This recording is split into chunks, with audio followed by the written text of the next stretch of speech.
Hello everyone, welcome to Live from the Studio. I've got Sarah Belle Reid with us, and there will be a Buchla performance, but first let's go for the intro.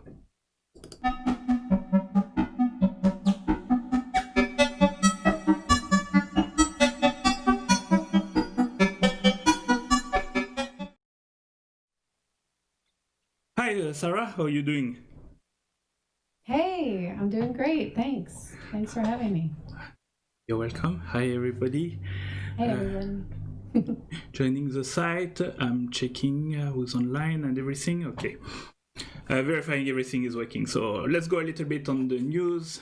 Okay, Luke Zwanopel joined. Hi, Luke. Okay, let's go on the news. So first, you know my site, pitchimango.org. I cannot do all these things without my supporters on Bandcamp, so if you want to donate, participate, go to Bandcamp, become one of my supporters. It's less than $20 a month. Sorry, $20 a year, so that's cool. Event coming up, so we've got Resident Electronic Music that will be on the 11th of August at 8 p.m. The sign up is on, so if you want to participate, you record a piece of less than 20 minute electronic music of your own composition. You fill up the form, you upload it to YouTube, make it as unlisted, and we'll have a watch party together, and after you can make this YouTube video public. What else do we have? We have got Resonant Frequency. So Resonant Frequency is on the 2nd of August. It's the first Sunday of the month. It's at 6 p.m. They haven't published when is or the sign up for the next one, etc. But this is a website. So if you want to join, RusticNerd live. Okay. Checking on people joining YouTube event, view event. Yeah, it's here. Okay. What else do I have? Peak has a comeback. So Peak 12 was last Wednesday. They usually do it at the it's a third Wednesday of the month, if I'm not mistaken. And because of shelter in place, they didn't have the place, but now they are coming back as the streaming. So that was the first one last Wednesday. It was with Fest and myself, and that was an awesome performance, and we organized by Kezol and Richard. So that's awesome, and I think I don't think I've got the date for the next one yet, but it's planned, and I've heard that they have got a few people lined up. So Peak is 2 performers and Q&A, so if you want to have a look. And I'm going to paste also the channel for it. Sensor Music join us. He say hi, Sarah. Hello. Hello. And I should paste the Resident Bay Improviser. All right. Oh, Malaki said the 19th. Okay, hi Malaki. So everybody is helping me on the date and on the names, so that's cool. So Malaki saying that the next pick should be on the 19th of August, so that's awesome.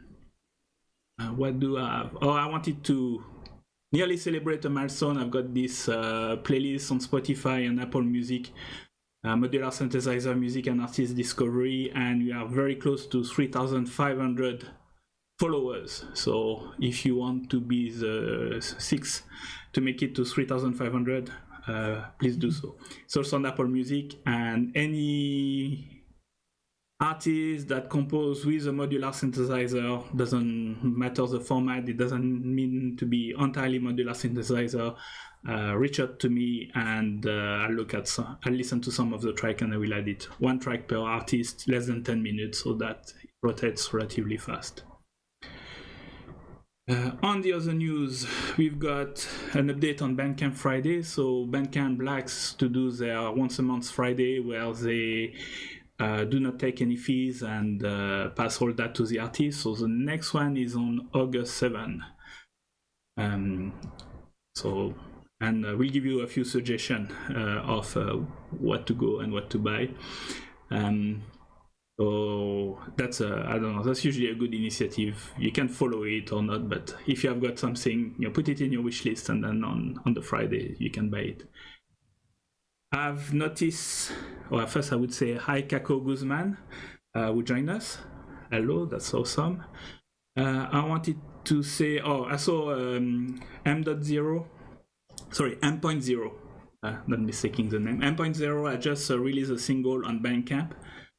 So please have a look, and that could be a purchase ID.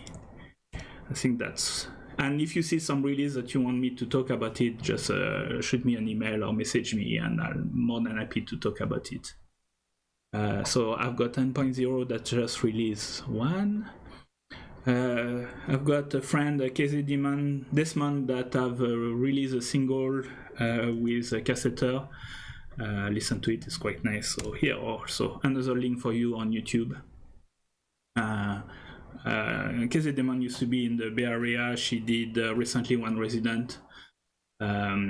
She did a long time a resident in person, and then recently she did another resident streaming. With a video. So that was really cool. All right, and now Sarah Belle Reid. I'm putting your Instagram site. So usually people see the link before they see the show.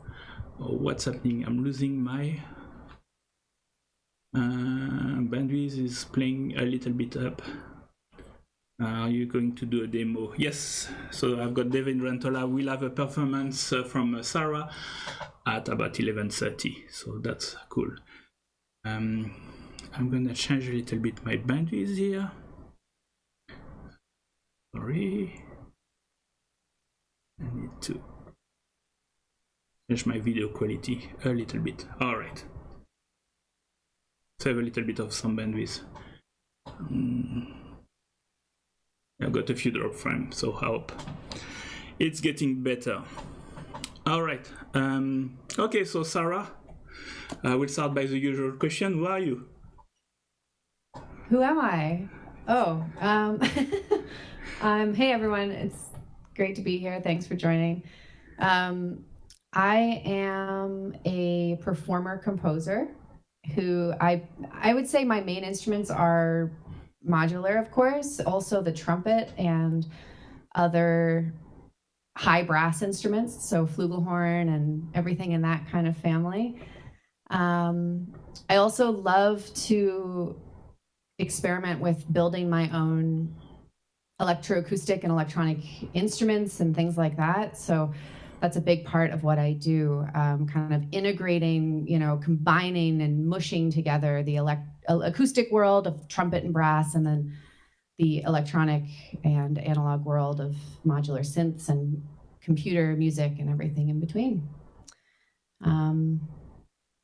Yeah. That's the short intro. Oh, that's a good one. Yeah, and I've seen you performing, I think, a couple of times with, trumpet and modular, so that was quite cool. Yeah, and I see also you're showing on the picture, you're a fan of Buchla. I am, definitely, yeah. All right, so How did you come to a modular synthesizer? Or how did you get there, or I don't know. Yeah, slowly. Yeah, I guess slowly is the real answer. I mean, let's see. A large number of years ago at this point, I saw.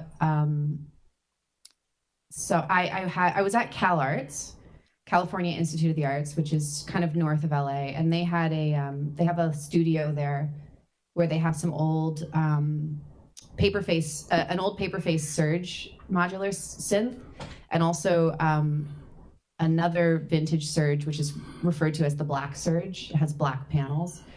And I was a student there, and I saw these instruments and was just like totally bewildered and enthralled and, captivated by what these things were. And over the course of the couple years that I was there, I very slowly started to spend more time with the instruments and learn how they worked and stuff like that. So Surge was kind of my entry point into the modular world. And then from there, I think I started to learn a little bit more about eurorack stuff and exploring that world. And then the Buchla actually came more recently. It's been a nice, fun exploration, but only in the last, I'd say maybe a couple of year or so. So yeah, lots to explore still, for sure. Indeed. Sorry, I'm trying to handle a little bit the bandwidth who's playing up with me, so trying to reduce some of the definition quality. We'll see how it goes. Anyway, I'm recording that, so if it's worst case scenario, I'm going to re-upload. Okay. That's, I don't know, technical side. Yeah. As we were talking about the Bandcamp, this is, I guess that's your Bandcamp, and but maybe in a general, so if I want to know more about you, which side do I go and where do I find you? Oh, sure. Yeah. So, I mean, you've already showed the Instagram, which is great. I'm on there a lot, and you can always send me messages. Love to hear from people, so that's a good one. Let's see, my website is, my personal website is just sarahbellereid.com, and that's a place where I share a lot of my recent kind of larger projects that I've been working on, and they're a little bit all over the map. There's a lot of performance work there, composition stuff, but then I also do some sound installations and different kind of more, I don't know, multimedia projects and stuff like that. So that's all up there. And then also I have a wonderful community on Patreon as well, which I am very excited about. It's going strong for a few years now, and I share a lot of new projects and work in progress, and we hang out and we have listening parties and all kinds of things like that. And I share tutorials and we collaborate, and it's just a fun place to be. So, and that's patreon.com/SarahBelleReid. Yeah, I've pasted all the link on the chat, so people should great, have it. Thanks. I didn't see that. Okay. Yeah. So I think people will see it. So I see a few people join. No, David Rantola was here. Quantum Space is here, and all that's gone also join. And if you have got any question and want to talk with Sarah, please feel free. Somebody posted something in the chat. Is it you? Oh, yeah. Yeah, I've removed my screen sharing because I'm trying to save a little bit of bandwidth. We'll see how it goes. Cool. I don't know if it affects or not. We'll see. Okay. Confusion here. We'll figure it out. Yes. Technology, there's some days with and some days without. We'll see how it goes. For the moment, it's holding. I shouldn't worry about it and just carry on. Yeah, and I wanted to say to people, if you want to join us on the video chat and ask questions directly to Sarah, this is sorry, I have to type the chat. Okay, I don't know how to spell, but that's okay. So if you want to join us on the video chat, this is a link. You can come on the video and have a discussion with Sarah, with all of us together, so that will be cool. Yeah. So you were talking to me that Patreon, and then also from Patreon you have a couple of projects in flight. I do. Yeah, I have a couple of new exciting things. I guess so. Yeah. Yeah. Go ahead. Where should we start? I don't know. You were talking to me about the learning sound and synthesizers. Yeah. Okay. Yeah. So I'm really excited about this. I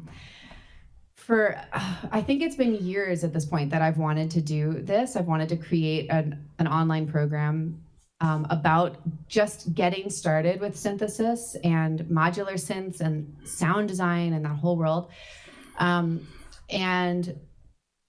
it's kind of a silver lining, I guess, of this whole shelter-in-place situation that I finally have had the time to really, really dig into this, and I'm really excited about it. So basically, in a couple of weeks, I'm going to be launching the first run of this online program. And it's for anyone who wants to either get started if they're brand new to synthesis and working with modulars, or if you maybe have been using them for a while, but you just want to get deeper into it and you really want to know what's going on inside all of it. So how the synthesis works, we're also how like sound and acoustics work. There's a lot of kind of, just strategies about patching, strategies about composing, about improvising with synths, different kind of ideas about listening and really just getting deep into the musical stuff. So anyway, this link, which is the sound and synthesis, learn.soundandsynthesis.com, I think you're sharing that /waitlist, is the place where if you are interested in this, basically you can sign up for that and then you'll be notified as soon as the program is available for enrollment. Because right now it's still in development, but it'll be just a couple weeks probably, and then we're going to be going. Awesome. Full speed ahead. I can't wait. I'm so excited. If you have questions about it, you can feel free to either ask me now or feel free to send me a private message or whatever, and I'm happy to chat more about what the program's going to involve and any questions that anyone has. All right. Yeah, that's sounds cool. Yeah. I've got Mariana. She just joined. Weather. Okay, no, she knows the call sign. Yeah, it's interesting since I started to do modular. I don't know, maybe not full sound design, but I'm hearing more the sound, and I've got a better idea of this is a sawtooth, and this is put an LFO and kind of effects. So when I'm listening music, I'm kind of more going in sound design. I'm hearing a sound, and I'm starting to have a rough idea of what does it mean. Right. And that's interesting, I think it adds so much to your, ability to kind of listen to music, enjoy it, but also create it, right? Like when you really are able to hear all of the pieces and what's going on inside, how all of those sounds are constructed. It adds so much. And another thing I just want to say for me personally, like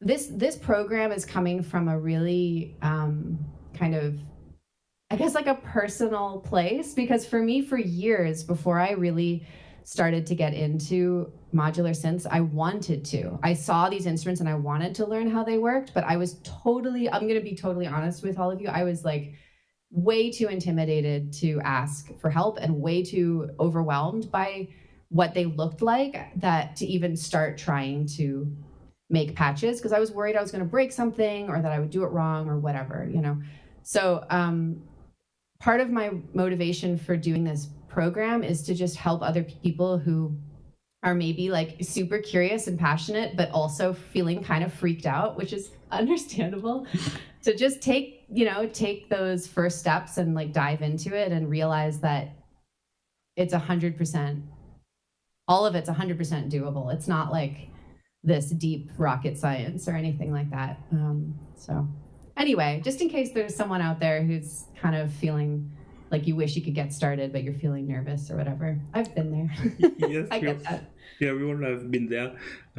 That's a little bit what I like with the various open mic, electronic open mic we do. I find many beginners and they play at home, and I say no, you come and usually even people first performance live or whatever, usually they've got some good music, and and we have a good time listening to it. Sometimes I say, well, just do 5 minutes, that's fine. You'll figure it out how to do it longer. But yeah, I haven't heard any anything which was bad music. Different style, yes, but not anything bad music. Sure. And that's quite cool. I think people get maybe intimidated because if you want to live out of your music, you need to reach a level of proficiency and skills. But many people, most of us, it's perfectly good music. Oh yeah, and we all have to start somewhere, right? So Yeah. Yes. We all got to start somewhere. Yeah, you get quickly to good music, and then to be excellent music that people feel compelled that they have to talk to all their friends about it. It's a little bit longer journey. I've got a few questions. So Mariana is asking, who influenced your music the most? Ooh, that's a really good question. It's a lot of people. And it's constantly, I feel like I'm constantly adding more people to that list. But I can definitely tell you some, let's think for a second here. So because I actually come from an acoustic instrument background first, right? And then all the electronic stuff is just within the last 5 to 10 years for me. A lot of my first inspirations are acoustic players and specifically trumpet players. So one person is a trumpeter named Wadada Leo Smith, he is an amazing improviser and composer and trumpet player and just like incredible person. He invented this entire notational language for scoring improvisation. It was hugely influential for me. And I had the opportunity of working with him pretty closely while I was at CalArts, that same school where I mentioned the Surge system.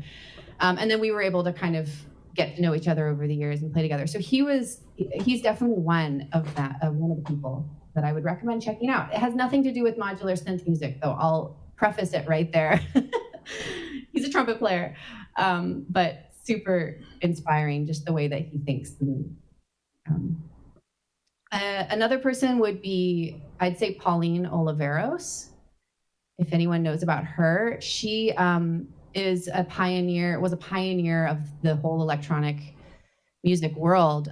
She's perhaps best known for her sonic meditations or her whole practice of deep listening, which became really a lot more, it started to emerge and became popular starting in the 70s. But prior to that, she was also making a lot of really early tape music using just random stuff she had lying around her house and early analog test equipment. And she did a lot of early music on the Buchla as well, on the Buchla 100, I believe. And just again, like, not only do these people make incredible music, but they're just these really deep and thoughtful thinkers, and they're writing and talking about philosophy of just communication of music and collaboration and like coming together and letting music bring us together and like all of these beautiful things. So I would maybe start there with those two. I could go on forever. I could talk for like a month about these people who inspire me, but I'll leave you with Wadada Leo Smith and Pauline Oliveros. Very, very different people, extremely different music, but yeah. I've been discovering Paulina Oliveros from the San Francisco Tape Music Center because she was one of the core people with Morton and Raymond. Yep. And I listened recently, what was it, to Butterfly? No, Bye Bye Butterfly. Yeah. Which is interesting because I don't know, I'd like to suggest to Handbag to try to recreate it because it's a 2 old HP oscillator that goes in higher frequencies, but so you can't hear them, but when you dial in correctly, then you've got subharmonic that are starting to appear. Yeah, the difference tones. Absolutely. Yeah, her music is incredible. The other thing that I love about her is she was doing her work at this period in time where all of these instruments that we now have, like that we could just go and buy, were all just being like invented and developed for the first time. So everything is just so like scrappy and like creative in the way that she's pulling pieces together. There's a tape piece. I'm not trying to turn this into a history class here. I'm sorry, everybody, but there's a tape piece called Time Perspectives that she made in I think it was 1959. It's her first piece ever. And she made the whole thing, and she didn't have any filters. So she used cardboard tubes, like paper towel cardboard tubes, and she would put the microphone in one end and the recorder in the other, and it would filter the sound just by running it through a tube. And she didn't have a reverb device, so she used her bathroom as a reverb chamber. And so she was just like putting all of these, things together. Kind of household objects together to create this like homebrew electronic music studio. And the whole thing was recorded on tape, of course, using this little home consumer tape recorder that she bought at Sears or something. So anyway, I love it. I think it's so cool. Yeah. I've got Alphaster who joined. I think he's about to mod the Colin Bender's show, but he's always checking. And I've got Hugo R.A. Paris also here. Say that Paulina Rivera's work is so inspiring. I've got another question from Synth Music. So, how did you get started with the Buchla? With the Buchla, let's see. The first real or like vintage Buchla that I played was at UC Irvine, which is a school here down in Southern California, in Irvine. And they were kind enough they have a tiny electronic music studio. It's like a closet, basically. Literally, I'm not even exaggerating. And they have a couple of instruments in there. And one of them is a Buchla 100 and 200 series, 2 synthesizers. And they also have an old Moog. And they were kind enough to let me and my partner Ryan Gaston come in just for a couple days to explore. And so that was kind of the beginning. Since then, we kind of have been working on slowly building out our own system, very much piece by piece. Some of it is some kind of DIY assembled clone modules, and then it's kind of a patchwork synth, piecing it together. But yes, there's a little bit of do-it-yourself in the Buchla world. Oh yeah, totally. Because that's what is nice. This community, you can buy one from Buchla, and I think they're starting to reissue some. But there was a time it was a little bit hard to find some Buchla component. Oh, totally. And again, emphasis on the slowly. Like I didn't have the funds available to just buy a Buchla system. Would be nice, but we didn't. So we're cobbling it together over the course of a number of years, module by module. I've got David Polan who joined us. He's known also as, make sure I'm not mistaken, Wabi-Sabi. And he's asking, the eternal question, why choose Buchla over other modular format? I don't know if I'm not like an exclusive Buchla person, so I'll just say that. I mean, I love them. I just love the way it sounds, I guess. That's like probably a bit of a cop-out response, but I love the way it sounds. I also feel like these instruments, and I could say the same for the Surge modular systems. They seem to kind of be designed in a way that is, at least to me, they feel like they were intended to be very open-ended in how you use them. So there are some modular, like some modules where you look at them and it almost, and I'm talking about like some eurorack modules or something like that, where you look at them and it seems like you can tell what the designer wants you to do with it. There's like a specific style or a specific workflow embedded already into the module, if that makes sense. But with these ones, with the Buchla stuff, it feels a lot more like it's kind of like a blank slate, and the way that you use it is up to you. There's a lot more flexibility in terms of how you patch things together and like how you, how you interact with the modules. I hope that makes sense, but that's one of the reasons why I really like it. And again, the same goes for the Surge stuff. It's just feels a lot more, just open-ended, like a blank slate. Yeah, and I see from your Instagram, you've got some eurorack and Buchla, so yeah. Yeah. I'm not like all in one camp or something. Yes. Not at all. Yes, well, it's nice to move between format and so I've got character, well, depending, because. And I like combining them. Like I'll often combine, the eurorack with the Buchla stuff. I love doing that. So. Yeah, and in the starting, I just got the 208C that has been re-released, and it's nice because it's got a gate and a eurorack CV entry. So it's really easy to interface with the eurorack. Cool. You don't have to do conversion. So that's nice. I still need to play with it. We are reaching about half past, so I guess maybe it's time to show what some Buchla music that you did. Yeah. I'm just checking everybody who's here, so I like to do a shout out. So Luke Swanopel is here, Sensor Music, Malaki, Kako Guzman, David Rentola, Quantum Space, All That's Gone, Mariana Novakovic, Alphaster, and Hugo R. Paris. And I would say, I think next week we do a get together for this live from the studio. So all the past guests that have been here, then we'll come together and that will be talk, and maybe we'll play some music. But I wanted to regroup everybody, and it's about the community, so it's about making connection. While you're here, don't forget to click subscribe, follow, everything that's required. Also go on Sarah's Instagram, Bandcamp, and click follow. And Dylan just joined. Hi, Dylan. All right, I think let's do the performance, and we'll talk more after. Okay.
Welcome back, everybody. That was really awesome. Thanks, Sarah, for this awesome piece. Thank you all for listening. Yeah, I've had a few comments trying to check on the chat. Go back. Malaki said it's really nice. Alphaster said this is some awesome soundscaping.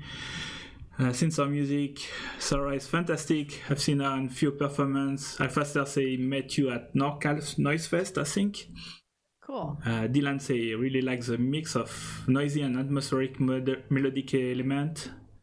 And Pick, he say good vibe. So we've got Pick also who joined, and I spoke earlier that Pick monthly event is back. Thanks, everyone. So I think I've got some picture of your Buchla, so like these people can have a look of what it is. I don't know if you've got any questions about it, and I don't know if you can say a little bit what inspired for your dispatch, and what's a little bit special, or some, I don't know, maybe 1 or 2 tips on how to patch a Buchla. Yeah, sure. So, I mean, this patch was really largely kind of built around and inspired by the 259E module, which is it's new to me. I've only had it for like 2 weeks or something like that, and that's and if you're looking at the picture that's in the top left corner. All right. Yeah, I see it. The complex waveform generator, or yeah. Yes. And one of the first things that I learned you could do with this is so it has these banks of 8 transfer functions that you can kind of cycle through by pushing that select button. You can cycle through these different, essentially like these different waveforms.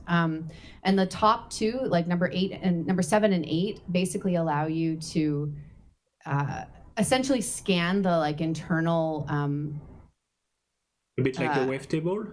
Yeah, like they but you're scanning the actual code of the module itself. So you're like scanning the firmware of the module. So of course it sounds all glitchy and crazy and just incredible.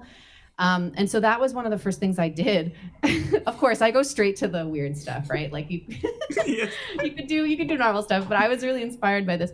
So that's kind of what this module is like this patch is largely based on.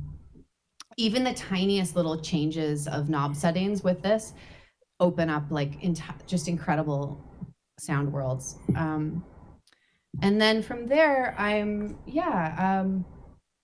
using also another oscillator, which is just below it, the 258. And one of the things that I love to do with that is to patch it, do feedback within the module itself. So if you look closely, you can see that the outputs from so there's 2 oscillators, and the outputs from the bottom one are being patched back into the FM on the top, and then the outputs from the top are being patched back into the FM on the bottom.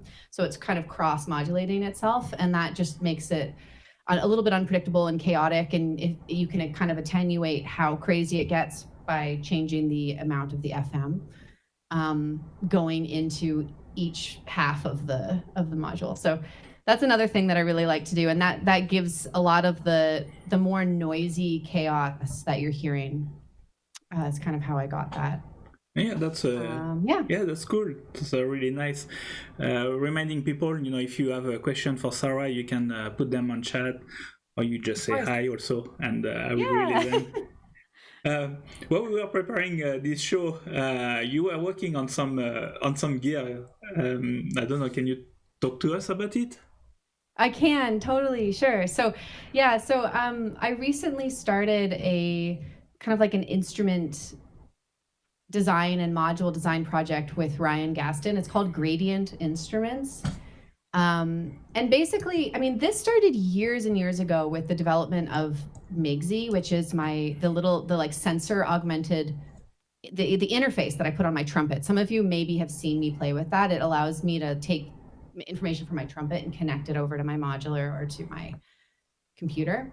So we were just inspired to kind of see where this goes and make some of these instruments available to the public.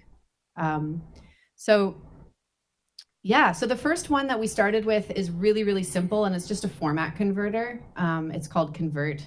But that was inspired, of course, by the fact that, as I said, we are not totally in Camp Buchla and we're not totally in Camp Eurorack, and we love to be able to just mix and match. So it's just this like really simple thing that allows you to like patch in, you know, from your Buchla and bridge over into your Eurorack system, or any banana to 3.5 millimeter, basically.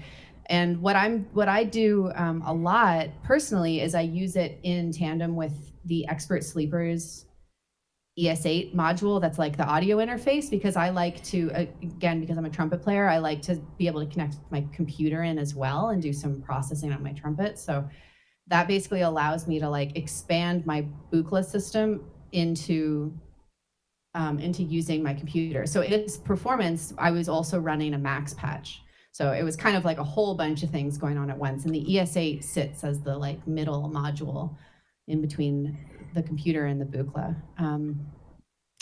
And so, yeah, and there's some cool things coming up too. Yeah, and I think, these modules are still in development, or are they available for purchase?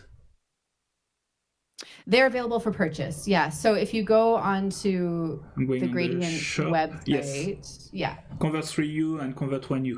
Yep, yeah, those are available for purchase now. And then in the coming weeks, there's a couple, or weeks and months, I'm not going to lock myself into anything. Yes. When it's ready. When it's ready. There's a couple of other things that we're really, really, really excited about. One is an electroacoustic kind of tactile input interface that's called Sputter and Trace, and I actually have one here, and they're all handmade out of wood.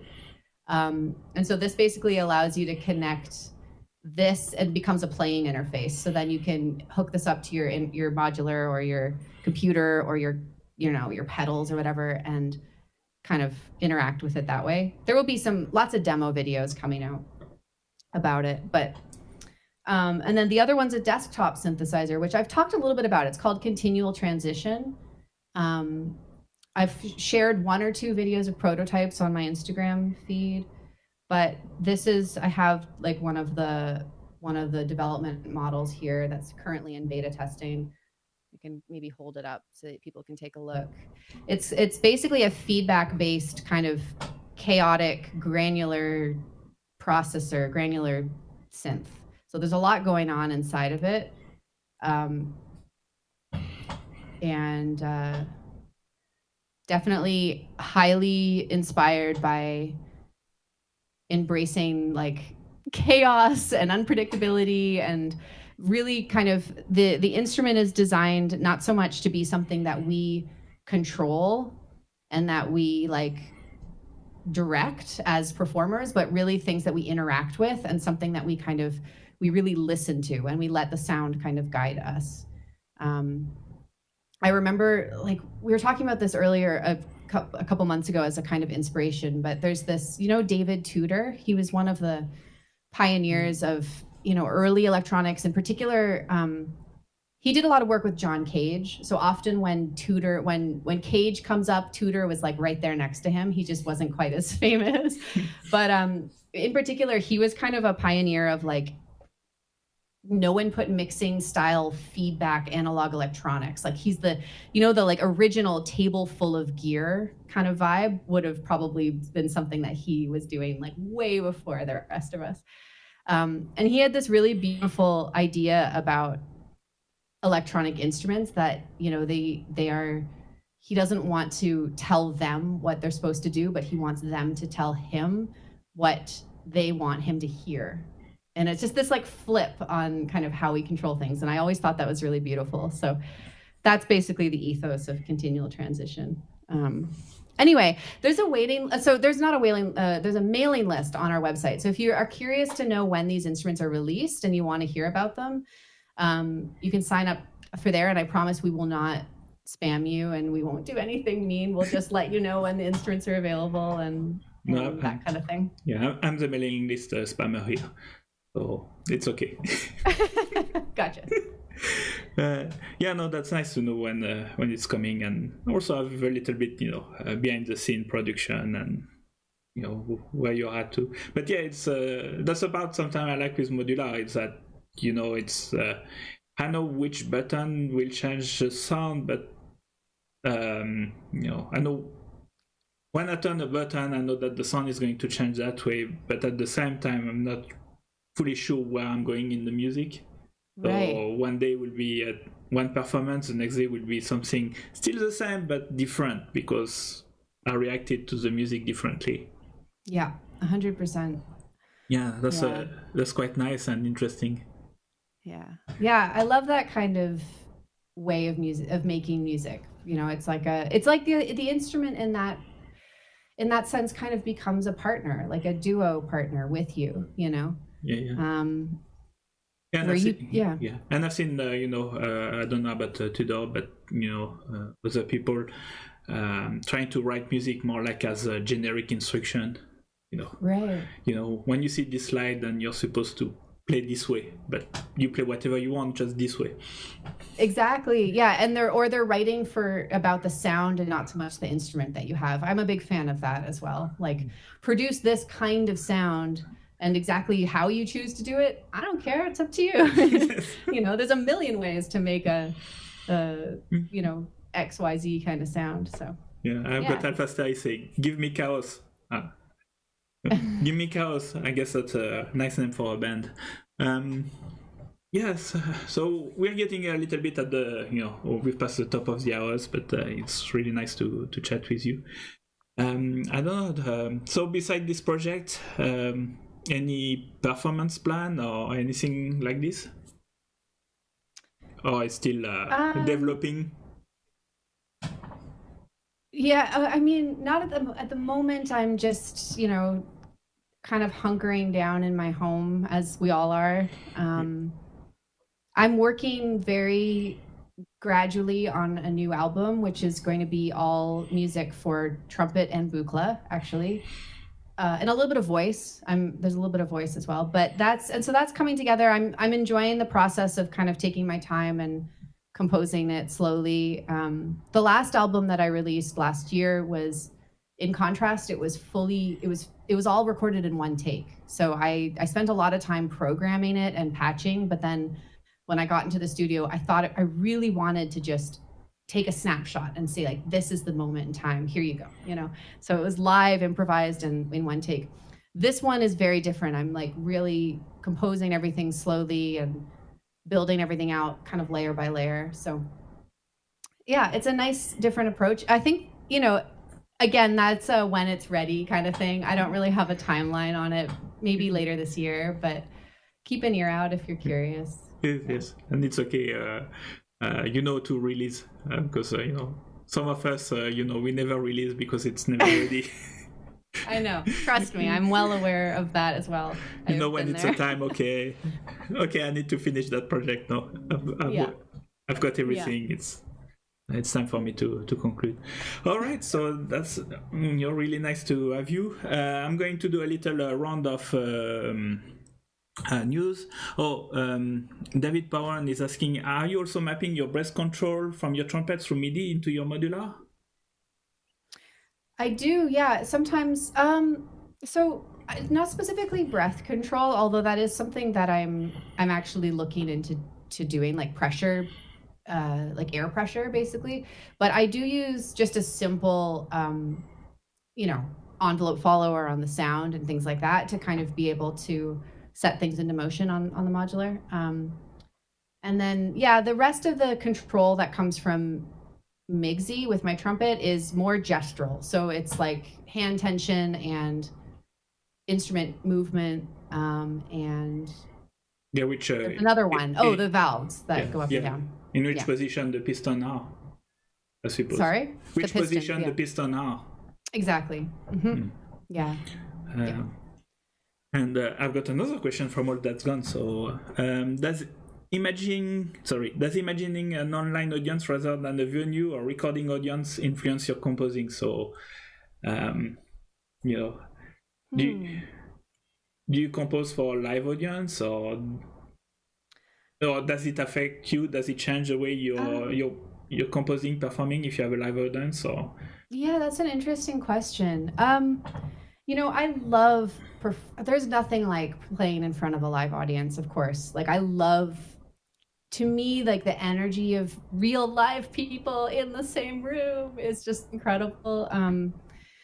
And I'm really, like, at my core, I'm an improviser, I'd say. And so my method of composing, especially when it's for myself, is like more kind of mapping out a roadmap or like a structure, but I never lock myself into how I'm going to navigate that in the moment. And one of the most exciting things to me is to just let things totally go wherever they want to go during the course of a performance.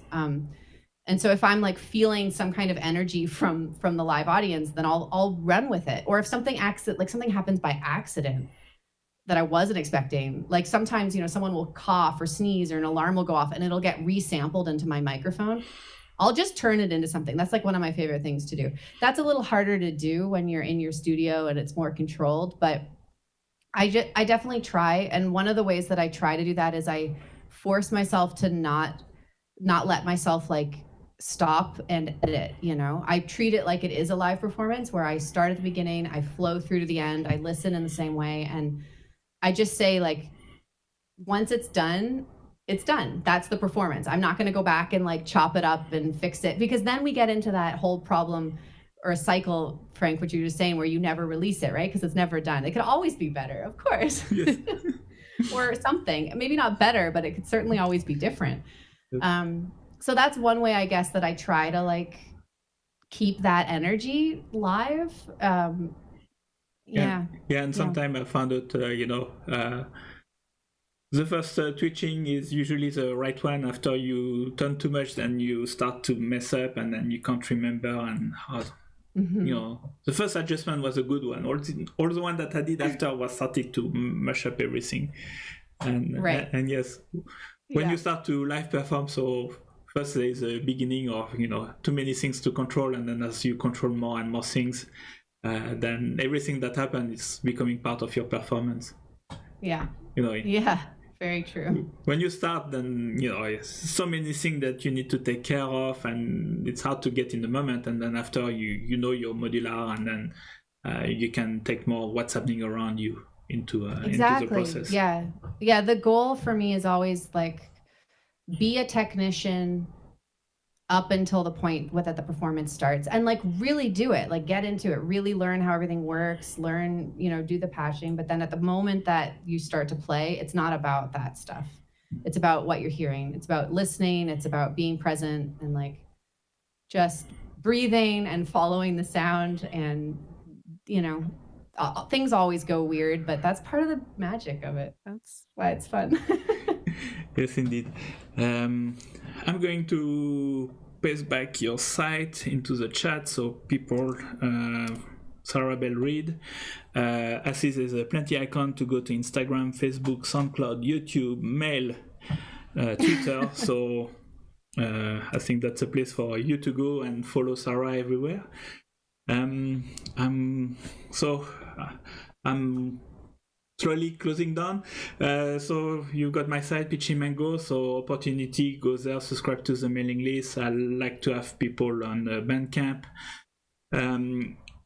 Subscribe, like, follow, whatever it is on which platform you're watching, if it's Facebook, Twitch, YouTube, or Periscope. This show wouldn't be possible with my supporters, so they contribute. Start is $20 a year, so it's minimum, but allow me to pay some of the bandwidth and some cost with restreaming software, etc. And also having a little bit of money for making some release and physical release. I'm having fun, but there's a little bit of cost, so encourage me to do more noise music and this show. I wanted to also talk. I just showed my last album, Symphony, is in top of the quadraphonic tag on Bandcamp. Not that there are many quadraphonic albums on Bandcamp, but it's nice to be on the top on something. That's awesome. Congratulations. Thank you. We've got so Resident, which is coming on the 11th of August at 8 p.m. So it's a Tuesday. Please check it on ambientvibes.com and sign up for performance, and we'll have a nice watch party. Resonant Frequency is on the 2nd of August. Still no information of when it will be happening, but you have got the website. Have a look, and also you can watch all the past Resonant Frequency. So Resonant Frequency do more like a live stream with people. We've got Picked that has restarted, so that was last Wednesday, so usually on the third Wednesday of the month, but this month it was on the same time as a tax day, so they shifted by 1 week, sorry. But they found the system to redo Peak, so we are glad that it's back, and looking forward for Peak next month. The playlist Modular Synthesizer Music and Artist Discovery is nearly about 3,500 likes, 6 more to go. So if you haven't done it, please have a look, and there's a ton of artists there. I can't remember. Do you have some album on Spotify? I know some people do, some don't. I do, yeah. Okay. It's the same one that's on my Bandcamp. So there's just one album, but yeah, okay. It's up there. All right. I'll have to check. I think I have you on the playlist, but if not, then we'll fix that. And update on Bandcamp on Friday. So that's August 7, Friday 7 all day, where you can purchase some music. I should do this one, where you can purchase some music, and Bandcamp doesn't take their normal fee. Everything goes to the artist. All right, and I saw M.0 has released a new single, so please have a look. And Kaze Demon has a new single with a cassetter on the YouTube. So that's all the news. I'm checking that. Malaki say congrats. Alphaster, Frank Martin and Susan Cheney dominating the quad charts. Yay! That's awesome. It's really hard to release in a quadraphonic. I had to do a DVD, and it's a format that has kind of disappeared, but I like to play with spatial sound and the stereo field. Yeah, for sure. That's awesome that you did that. Yeah.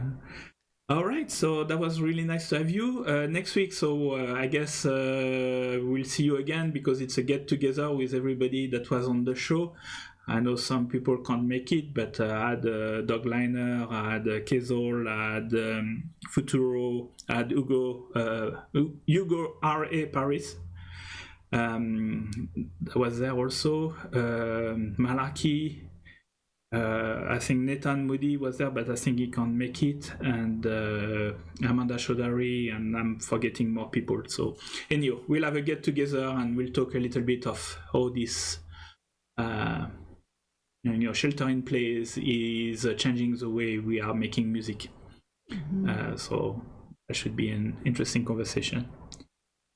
And after that, I've got M.0. So that's a little bit the lineup. And after that, I'm not sure yet. So we'll see. Stay tuned. All right. Thank you, Sarah. So I don't know if I'll leave you the word for the end.